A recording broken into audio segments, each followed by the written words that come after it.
मैं हूँ बंटी बदमाश, इस स्कूल का मालिक, और आज से मैं एक नया रूल बना रहा हूँ। सब बच्चे मुझे रोज एक चिप्स का पैकेट लाकर दिया करेंगे। टीचर्स, जिस भी बच्चे ने मुझे चिप्स का पैकेट नहीं लाकर दिया, उस बच्चे को कड़क से कड़क पनिशमेंट देना, हो सके तो घर ही भेज देना। चिप्स मुझे बहुत पसंद है, नाम है मेरा बंटी बदमाश। अरे सर, आपने जो हुक्म दे दिया वो तो फॉलो होगा ही होगा।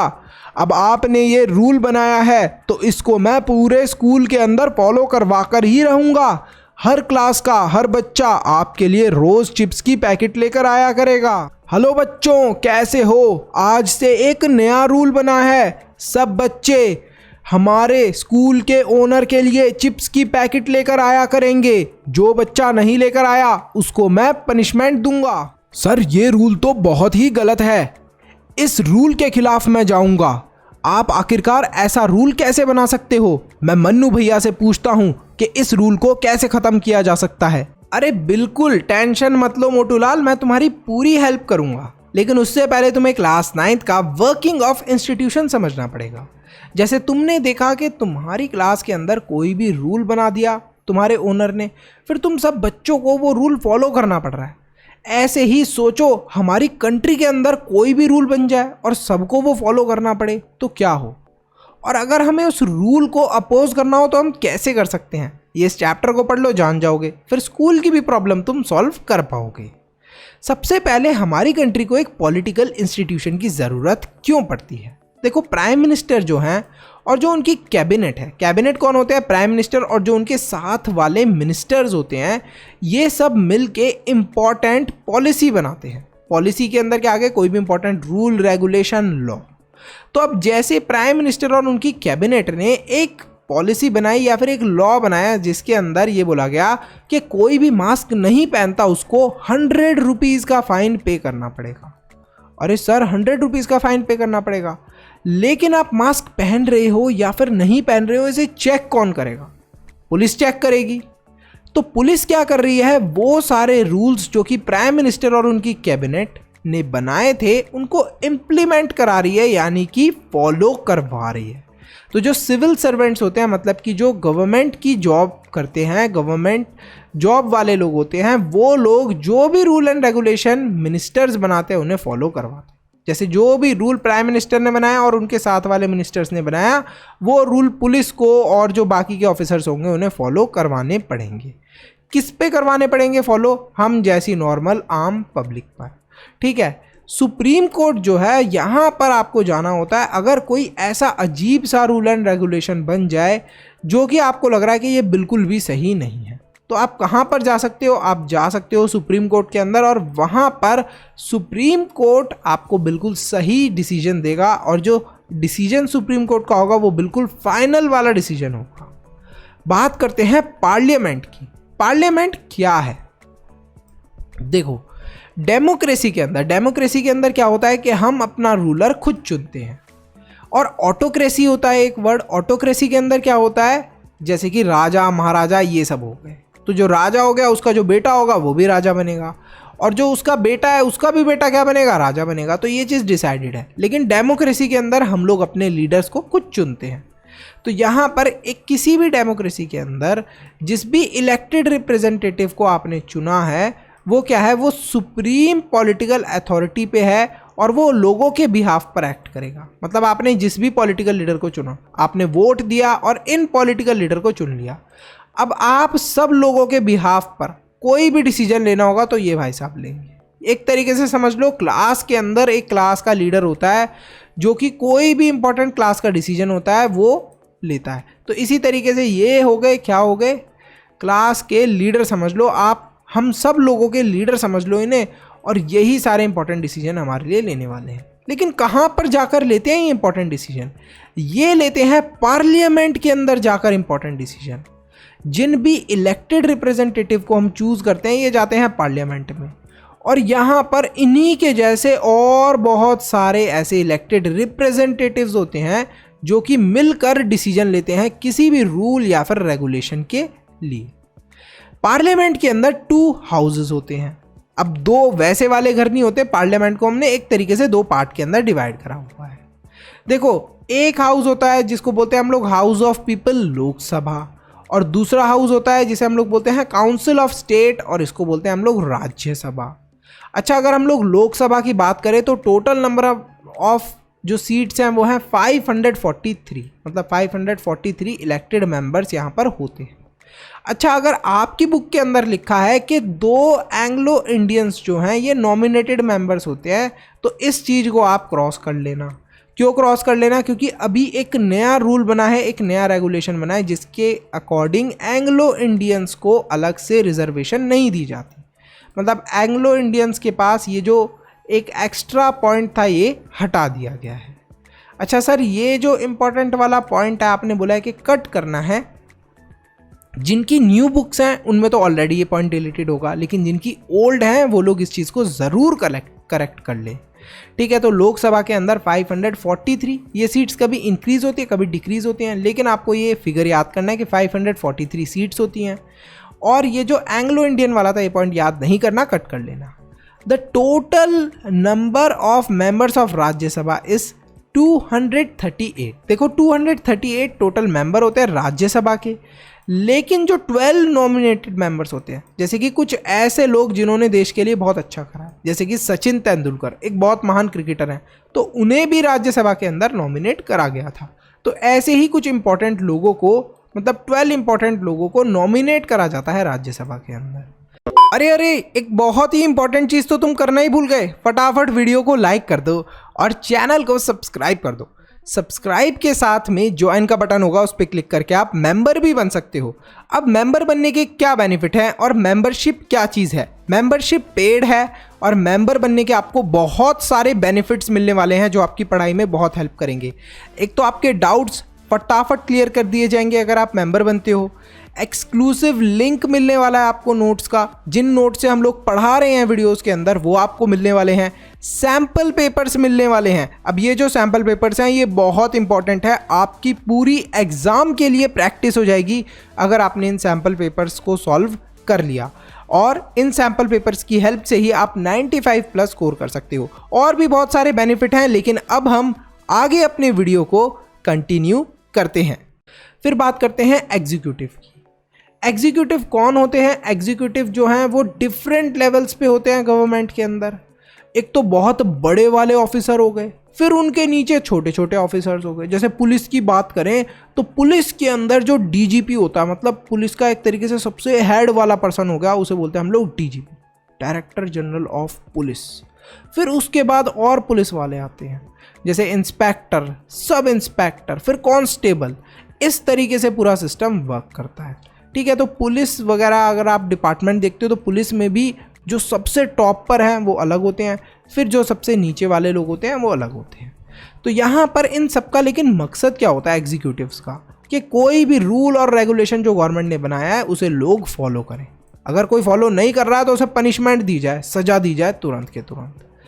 Political and permanent executive. देखो, अगर हम लोग पॉलिटिकल लीडर्स की बात करें या पॉलिटिकल एग्जीक्यूटिव्स की बात करें तो ये सब लोग कुछ समय के लिए ही होते हैं और इन्हें लोग चुनते हैं बहुत ही कम समय के लिए। इंडिया की बात करें तो सिर्फ 5 ईयर्स के लिए। 5 ईयर्स के बाद फिर लोग इन्हें चूज़ करते हैं और फिर इन्हें मौका मिले या ना मिले ये तो लोगों को पता है, लोगों का मतलब मर्जी है। अगर काम अच्छा करेंगे तो लोग ऑब्वियसली इन्हें दोबारा चूज़ करेंगे, नहीं तो नहीं करेंगे। लेकिन वहीं पर अगर हम लोग परमानेंट एग्जीक्यूटिव की बात करें तो इसके अंदर आ जाते हैं हमारी सिविल सर्विसेज। मतलब कि ये वो लोग होते हैं जो कि परमानेंटली लॉन्ग टर्म के लिए वर्क करते हैं। जैसे कि अगर आप एक पुलिस वाले की बात करो तो एक पुलिस वाले की जॉब होती है टिल 60 ईयर्स, जब तक वो 60 साल के नहीं होंगे तब तक वो जॉब कर सकते हैं। लेकिन यहीं पर अगर आप एक मिनिस्टर की बात करो तो वो मिनिस्टर चूज़ हो गए तो वो सिर्फ 5 ईयर्स के लिए ही मिनिस्टर रह सकते हैं, उसके बाद दोबारा इलेक्शन होगा, शायद लोगों ने वोट नहीं दिया तो मंत्री जी मंत्री नहीं रहेंगे। अब बात करते हैं प्राइम मिनिस्टर की। प्राइम मिनिस्टर, जो कि नाम से ही पता चल रहा है, प्राइम सबसे मेन वाला मिनिस्टर होता है ये। प्राइम मिनिस्टर सबसे इंपॉर्टेंट पॉलिटिकल इंस्टीट्यूशन होता है हमारी कंट्री की। प्राइम मिनिस्टर की क्या क्या पावर होती है? देखो, कैबिनेट की हमने बात करी थी, मतलब जो प्राइम मिनिस्टर के साथ वाले कुछ इंपॉर्टेंट मिनिस्टर्स होते हैं, उन सब में हेड कौन होते हैं? प्राइम मिनिस्टर ही होते हैं। ऑब्वियस सी बात है, सारे मिनिस्टर्स के हेड या जो भी कैबिनेट की मीटिंग होती है, मतलब प्राइम मिनिस्टर के साथ में जो भी और मिनिस्टर हैं, जैसे फाइनेंस मिनिस्टर हो गया, डिफेंस मिनिस्टर हो गया, इन सब मिनिस्टर्स के ऊपर भी हेड कौन होते हैं? प्राइम मिनिस्टर ही होते हैं। जितने भी अलग अलग डिपार्टमेंट है गवर्नमेंट के, उन सब से कोऑर्डिनेट करना प्राइम मिनिस्टर का काम है।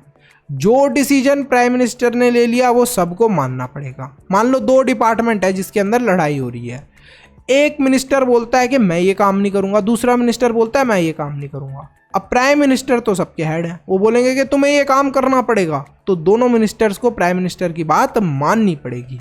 समझ लो जैसे हमारी मम्मी होती है, मम्मी ने जो बात बोल दी माननी पड़ती है।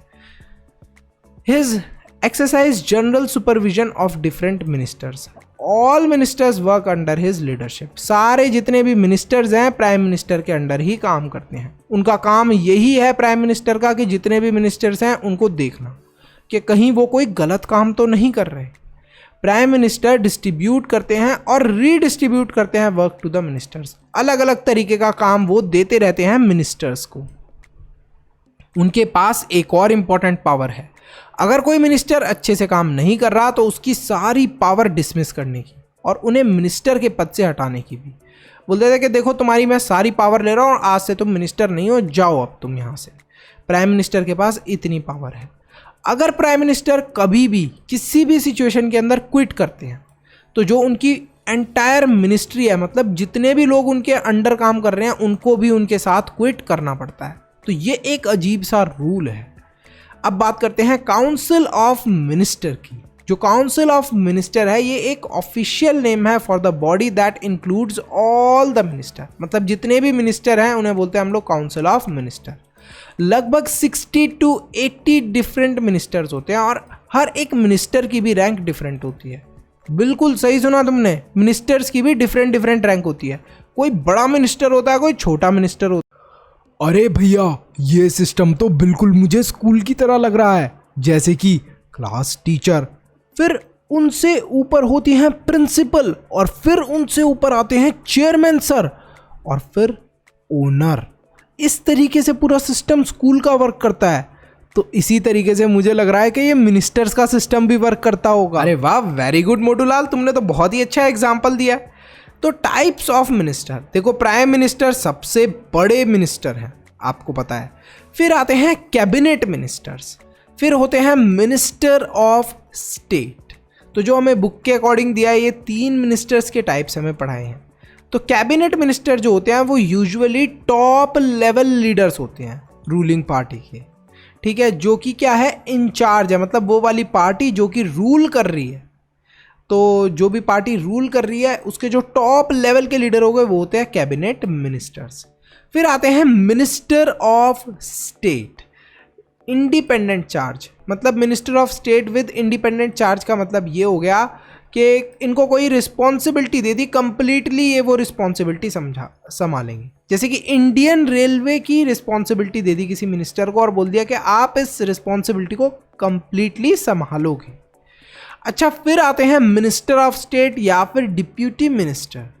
अभी जो डेप्यूटी मिनिस्टर होते हैं या फिर मिनिस्टर ऑफ स्टेट होते हैं, इनका क्या काम होता है, कैबिनेट मिनिस्टर्स को असिस्ट करना, मतलब कि कैबिनेट मिनिस्टर्स की हेल्प करना। कैबिनेट मिनिस्टर्स ने बोला कि देखो हम अकेले इतना सारा काम नहीं संभाल पाएंगे, इसलिए हमें एक और मिनिस्टर की ज़रूरत है जो सिर्फ हमारी मदद करे, और उसको बोलते हैं हम लोग मिनिस्टर ऑफ स्टेट या फिर डेप्यूटी मिनिस्टर। और minister of state with independent charge कौन होता है, जिसको मतलब एक रिस्पॉन्सिबिलिटी दे दी, जैसे कि इंडियन रेलवेज की रिस्पॉन्सिबिलिटी दे दी, तो वो कंप्लीटली रेलवेज का काम संभाल लेंगे, ठीक है। तो ये एक छोटी छोटी जो मिनिस्ट्रीज होती हैं उसके इंचार्ज होते हैं, लेकिन इंडियन रेलवेज जो है वो काफ़ी बड़ी मिनिस्ट्री है। तो यहाँ पर मैंने एक एग्जाम्पल दिया है आपको। तो जो मिनिस्टर ऑफ स्टेट है वो छोटी मोटी मिनिस्ट्रीज़ को संभालते हैं, जो बड़ी बड़ी मेजर मिनिस्ट्रीज़ को संभालते हैं वो कैबिनेट मिनिस्टर्स होते हैं। इनको भी हेल्प चाहिए होती है इन मिनिस्ट्रीज़ को संभालने के लिए, क्योंकि ये बहुत बड़ी मिनिस्ट्रीज़ होती हैं। तो ये हेल्प के लिए किसे बुला लेते हैं, डेप्यूटी मिनिस्टर्स को। अब बात करते हैं कोएलिशन गवर्नमेंट की। एक गवर्नमेंट जो कि अलायंस से बनती है 2 या फिर 2 से ज़्यादा पॉलिटिकल पार्टीज़ के, उसे हम लोग बोलते हैं कोएलिशन गवर्नमेंट। सर इसका मतलब क्या हुआ? देखो कैसे वर्क करती है कोएलिशन गवर्नमेंट। हम बात कर रहे हैं यूपी स्टेट की। यूपी स्टेट्स के अंदर 403 सीट्स हैं, ठीक है। अब इन 403 सीट्स के ऊपर अलग अलग पॉलिटिकल लीडर्स क्या करते हैं, फाइट करते हैं जीतने के लिए। अब क्या होता है कि ये जो 403 सीट्स है, इनमें से आखिरकार गवर्नमेंट किसकी बनेगी? क्या रूल है? देखो गवर्नमेंट उसकी बनेगी जिसके पास 403 सीट्स का 50% प्लस 1 एक एक्स्ट्रा सीट होगी। जैसे कि 403 का 50% देखा जाए, so that will be around 201, और इसके अंदर आप 1 और ऐड कर दो तो दैट विल बी 202। तो अगर आपको जीतना है तो कितनी सीट लानी है? 202। तो यहाँ पर ये तीनों, मोटूलाल, चीकू और ये हमारे मंत्री साहब, ये तीनों मिलकर फाइट कर रहे हैं यूपी के अंदर यूपी को जीतने की। इनके अंडर और भी बहुत सारे छोटे छोटे मिनिस्टर्स हैं, पॉलिटिकल लीडर्स हैं जो फाइट कर रहे हैं इन अलग अलग सीट्स पर। अब क्या होता है कि इलेक्शन होने के बाद सारे लोग वोट दे देते हैं, इलेक्शन होने के बाद रिजल्ट आता है। अब ये जो नेताजी हैं इनके पास आती है 180 सीट्स। वाओ, मतलब लग रहा है कि इनकी गवर्नमेंट बन जाएगी, यही रूल करने वाले हैं। चीकू के पास आती है 112 सीट्स और मोटूलाल के पास आती है 90 सीट्स। अब एक चीज़ पे ध्यान दो, जीतने के लिए कितनी सीट्स चाहिए? 202 सीट्स। इनमें से किसी के पास भी 202 सीट्स नहीं है। तो यहाँ पर चीकू और मोटूलाल बहुत अच्छे दोस्त होते हैं। ये बात करते हैं कि भाई देखो हम दोनों एक साथ मिलकर गवर्नमेंट बना लेते हैं। ये दोनों बोलते हैं कि देखो, चीकू बोलता है कि मेरे पास 112 सीट्स हैं और मोटूलाल बोलता है मेरे पास 90 सीट्स हैं। दोनों अपनी सीट्स जोड़ लें तो हमारे पास 202 सीट्स हो जाएंगी। तो जीतने के लिए कितनी सीट्स चाहिए थी? 202 सीट्स। हम लोग जीत जाएंगे और हमारी गवर्नमेंट बन जाएगी।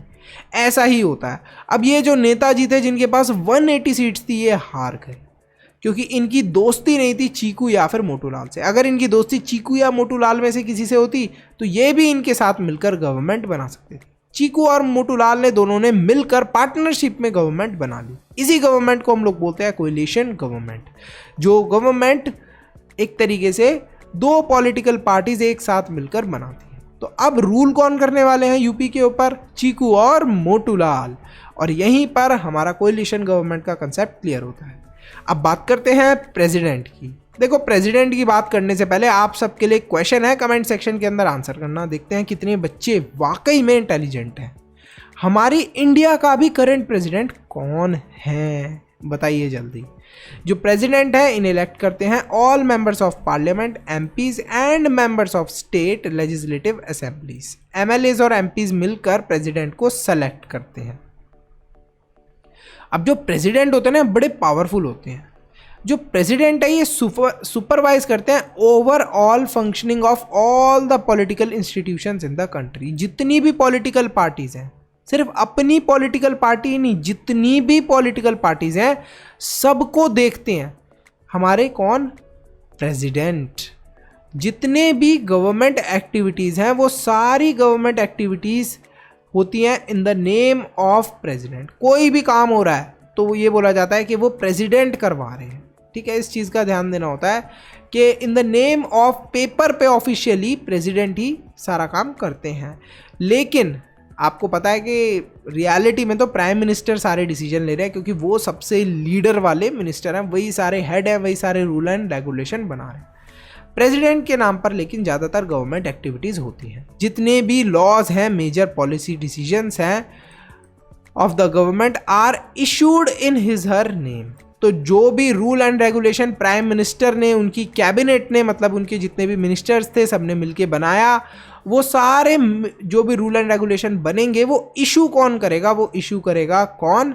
प्रेसिडेंट। तो प्रेसिडेंट जी जो हैं वो ये सारे रूल्स एंड रेगुलेशंस को इशू करते हैं। जितने भी मेजर अपॉइंटमेंट्स हैं, जैसे कि chief justice of India, the जजेस of the supreme court and high courts, the governors, the election commissioners, ambassador to other countries, इन सबको अपॉइंट करते हैं in the name of president only. तो मतलब प्रेसिडेंट एक तरीके से आप बोल सकते हो कि अपॉइंटमेंट वगैरह इन सब चीज़ों के लिए काम आते हैं। बट रियलिटी ये है, अगर हम इंडिया की बात करें तो इंडिया के अंदर प्रेसिडेंट के पास इतनी पावर नहीं होती, प्राइम मिनिस्टर के पास सारी पावर होती है। डिसीजन वगैरह प्राइम मिनिस्टर लेते हैं, बस दिखाने के लिए प्रेसिडेंट के पास ये सारी पावर्स होती हैं। तो इस चीज़ का आपको ध्यान ज़रूर रखना है, ठीक है। लेकिन अगर हम लोग अमेरिका की बात करें तो वहाँ के प्रेसिडेंट्स बहुत पावरफुल होते हैं। एक तरीके से वहाँ के प्राइम मिनिस्टर समझ लो, इंडिया के prime minister is compare to America के प्रेसिडेंट, ठीक है। तो इंडिया के अंदर प्रेसिडेंट के पास इतनी पावर नहीं होती compare to prime minister. All international treaties agreement जितने भी होते हैं ये सब प्रेसिडेंट के नेम में होते हैं। जो प्रेसिडेंट है वो सुप्रीम कमांडर ऑफ डिफेंस होते हैं, मतलब हमारी इंडिया की जितनी भी फोर्सेस ले लो, जैसे एयर फोर्स, नेवी, ये आर्मी, ये सारी जितनी भी फोर्सेस हैं, इन सब फोर्सेस के लीडर कौन होते हैं, सुप्रीम कमांडर कौन होते हैं, सबके मतलब सबसे ऊपर वाले हेड होते हैं प्रेसिडेंट, जितनी भी डिफेंस फोर्सेस हैं इंडिया के अंदर। लेकिन जो प्रेसिडेंट है वो क्या कर सकते हैं, president exercises all these powers only on the advice of the council of ministers. तो जैसा मैंने आपको कहा था कि प्रेसिडेंट सारे डिसीजन लेते हैं only on the advice of council of minister. जितने भी मिनिस्टर्स हैं, जैसे प्राइम मिनिस्टर और उनके साथ वाले जितने भी मिनिस्टर्स हैं, उन्हीं के कहने पर प्रेसिडेंट सारे डिसीजन लेते हैं, खुद से कोई डिसीजन नहीं ले सकते। अब बात करते हैं जुडिशरी की। All courts at different levels in country put together are called the judiciary. अगर हम लोग अपनी इंडिया के अंदर देखें तो कोर्ट्स भी अलग अलग लेवल पे होते हैं। कुछ कोर्ट होते हैं जो कि मतलब सबसे ज़्यादा ऊपर लेवल के होते हैं, फिर उसके बाद थोड़े मीडियम लेवल के, फिर नीचे लेवल के। जो सबसे ऊपर वाले लेवल का होता है वो होता है सुप्रीम कोर्ट, फाइनल डिसीजन जो लेता है। नीचे होते हैं हाई कोर्ट्स, उसके नीचे होते हैं डिस्ट्रिक्ट एंड सेशन कोर्ट्स, ठीक है। The Indian judiciary consist of supreme court, जो कि पूरे नेशन के लिए सिर्फ एक है, दिल्ली के अंदर होता है ये। हाई कोर्ट्स हर एक स्टेट के अंदर होता है, और डिस्ट्रिक्ट कोर्ट आपको देखने को मिलेगा कि लोकल लेवल पे, मतलब जैसे मान लो अगर हम लोग उत्तर प्रदेश की बात करें, यूपी की बात करें, तो यूपी में बहुत सारे डिस्ट्रिक्ट्स हैं, तो अलग अलग इतनी सारी जगह होने की वजह से हर जगह पर अलग अलग कोर्ट्स हैं। इंडिपेंडेंस ऑफ द जुडिशरी, देखो जो जुडिशरी है ये इंडिपेंडेंट होती है। अगर मान लो आपको कोई रूल और लॉ अच्छा नहीं लग रहा तो आप किससे कंप्लेन कर सकते हो, जुडिशरी से, और जुडिशरी फिर आपको बिल्कुल सही डिसीजन देगी। जुडिशरी को कोई भी गवर्नमेंट का पार्ट कंट्रोल नहीं करता, ना ही प्राइम मिनिस्टर कंट्रोल करते, ना ही उनके मिनिस्टर्स कंट्रोल करते। तो यहाँ पर आपको इस चीज़ को ध्यान रखना है।